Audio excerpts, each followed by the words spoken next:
I didn't plan for it to feel like a statement. The envelope was just something I'd been thinking about for weeks. Something practical. Something that would actually help. 3 months of rent isn't a grand gesture. If you think of it long term, but in the short term, it can steady someone. Give them room to breathe. That's all I meant it to be. The exchange was already loud by the time it got to me. Wrapping paper everywhere, someone arguing over whose turn it was, the usual rhythm of our family finding ways to fill silence with noise. I handed it to him without saying much. I didn't want attention on it. He opened it anyway. Of course he did. There's a specific kind of pause that happens when people don't understand what they're looking at yet. He read it once, then again, like maybe it would turn into something else the second time. Then he smiled. But not at me. He looked around the room first. Tries to compensate for the fact that he's not needed by this family. It landed clean. Too clean, and right on cue, the room reacted. Not shocked, not confused, just laughter. Familiar, automatic laughter, the kind that doesn't check whether it should exist. I didn't say anything immediately. Not because I was hurt in a dramatic way. It was quieter than that. More like something aligning into place. I reached forward and took the envelope back from his hand. Useful to know, I said. No edge in my voice, no emphasis. Just acknowledgement. Someone made a joke about me being sensitive. Someone else told him to relax, that it was just how we talk. The moment tried to fold back into itself, like it always did, like it expected me to step back into the version of myself that made things easier. But something had already shifted, and it wasn't loud enough for them to notice yet. I sat there for a few more minutes, listening to conversations that now felt slightly out of sync. Not hostile, not even uncomfortable. Just distant, like I'd moved a few feet back without physically standing up. Then my phone buzzed. I didn't need to check it to know what it was. I'd set a reminder earlier that day, just in case the timing mattered.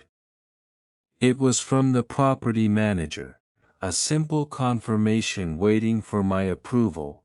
Transfer authorization for the upcoming rent cycle. I looked at the screen for a moment, then locked it again.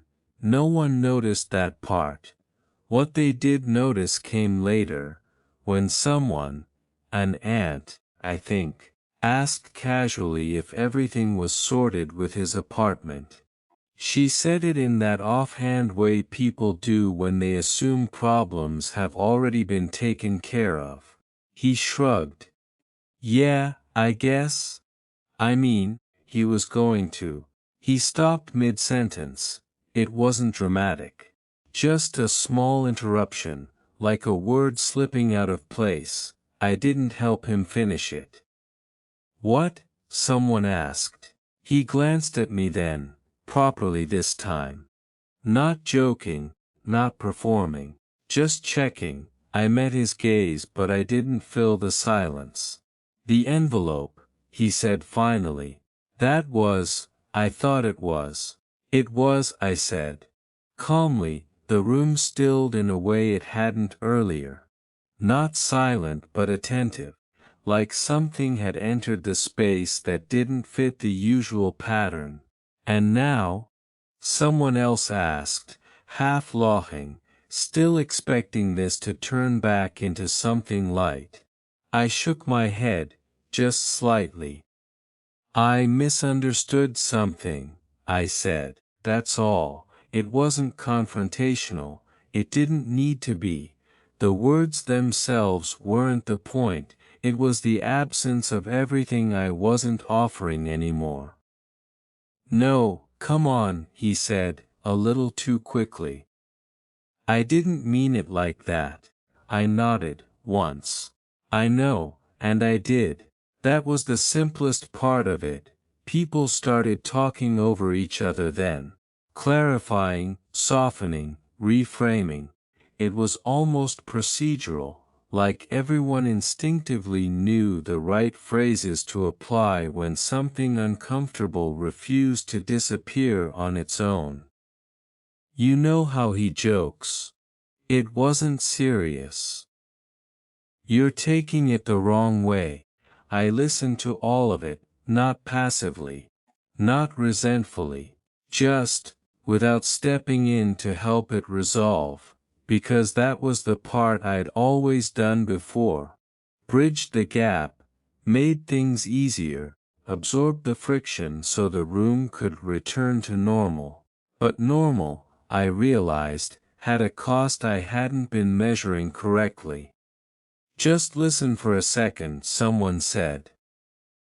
"Please." It echoed more than it should have. I looked around the room, really looked this time.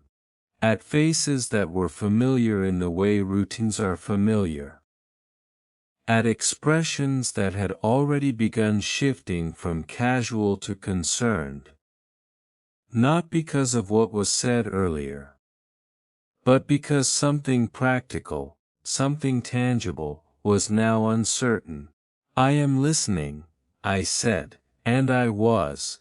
That was the difference. Before, listening meant preparing to respond in a way that kept things intact. Now it just meant hearing them, letting the words exist without rearranging myself around them. The conversation kept moving, trying to find an entry point back into something fixable. But there wasn't one. Not in the way they expected. I picked up my coat eventually. No rush, no announcement. "Are you leaving?" someone asked. "Yeah," I said. "So that's it," he said, quieter now. I paused at the door, not for effect, just because it felt like the natural place to stop. "For tonight," I said. It wasn't a threat. It wasn't even final, but it was honest in a way I hadn't been before. Outside, the air felt colder than it should have, or maybe I just noticed it more. My phone buzzed again as I stepped away from the house. The same confirmation screen. Waiting this time, I declined it. No satisfaction came with that. No sense of victory. Just a kind of stillness. Some things don't end loudly, they just stop continuing in the same direction, and once you see that clearly, it's hard to go back to pretending you don't.